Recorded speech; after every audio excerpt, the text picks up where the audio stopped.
Good morning students, welcome to the next session of transportation in plants and animals. Now let's begin with the session. Today we are going to read about blood vessels. आज हम बात करेंगे blood vessels की. Blood vessel, vessel का मतलब होता है tube like structure, यानी blood vessels are those vessels or those tube like structures which carries blood. Blood vessels वैसे ट्यूब लाइक स्ट्रक्चर्स को कहते हैं जो अपने अंदर ब्लड को रखता है. तीन तरह के होते हैं blood vessels, arteries, veins and capillaries. Arteries क्या है? Artery carry oxygen rich blood, यानी आर्टरी के अंदर वैसा ब्लड होता है जिसमें ऑक्सीजन की मात्रा ज़्यादा होती है, उसको ऑक्सीजनेटेड ब्लड भी कहते हैं. और आर्टरी का क्या काम है? It carry oxygen rich blood from the heart to all parts of the body, यानी हमारे हृदय से, दिल से ये पूरे शरीर में जो है इस ऑक्सीजन रिच ब्लड को ले जाता है, कैरी करता है. They have thick walls. चूँकि ऑक्सीजन जो है वो हमारे ब्लड में रहता है और हमारे शरीर को ऑक्सीजन रिच ब्लड चाहिए, तो इसका प्रेशर बहुत ज़्यादा होता है, इसलिए आर्टरी के वॉल्स थिक होते हैं ताकि वो प्रेशर को झेल सकें. वेन्स, इसका ठीक उल्टा.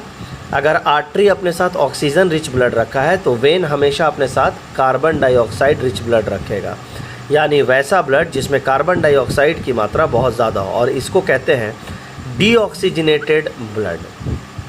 आर्टरी का काम है हार्ट से पूरे बॉडी में ब्लड को भेजना, वेन का काम है पूरे बॉडी से ब्लड को कलेक्ट करके वापस हार्ट की तरफ भेजना. और वो कैसा होगा blood?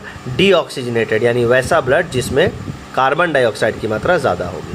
They have thin walls. चूँकि कार्बन डाइऑक्साइड वाला ब्लड हम लोगों को ज़रूरत नहीं है ज़्यादा, इसलिए वेन्स के पास थिन वॉल्स होते हैं. और कैपिलरीज क्या है? They are very thin blood vessels which joints arteries and veins. Artery और वेन को जोड़ने वाला एक ट्यूब लाइक स्ट्रक्चर होता है जिसको कैपिलरी कहते हैं. इसके बाद बात करेंगे पल्स या पल्स रेट. जब आप डॉक्टर के पास जाते हैं तो डॉक्टर आपकी नब्स को चेक करता है. पल्स का मतलब होता है नब्स.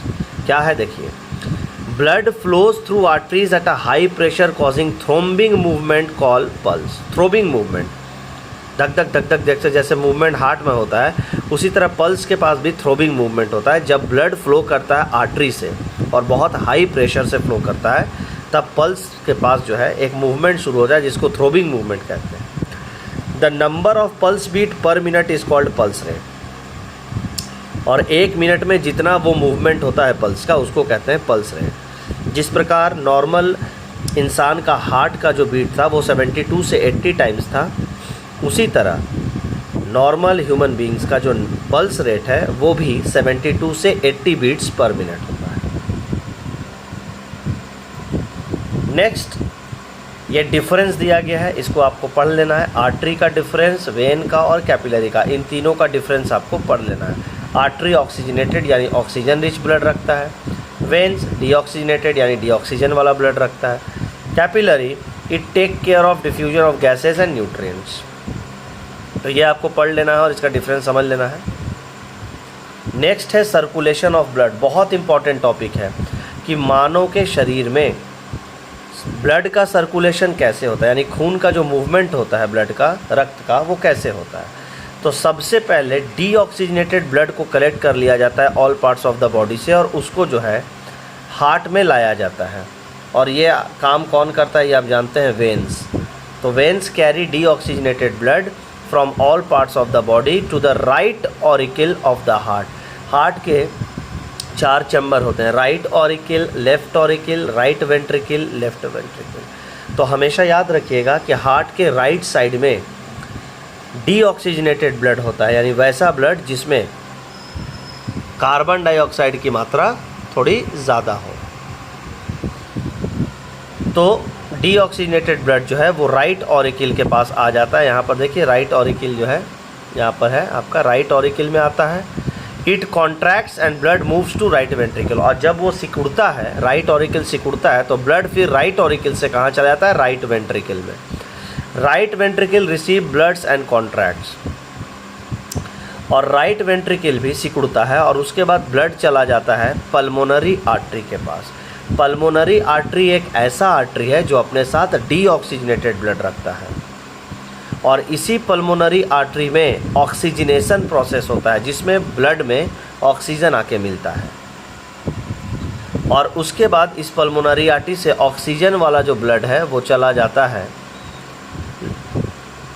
लंग्स के पास, और लंग्स में पल्मोनरी वेन जो है इस ऑक्सीजनेटेड ब्लड को वापस से हार्ट के पास भेज देता है।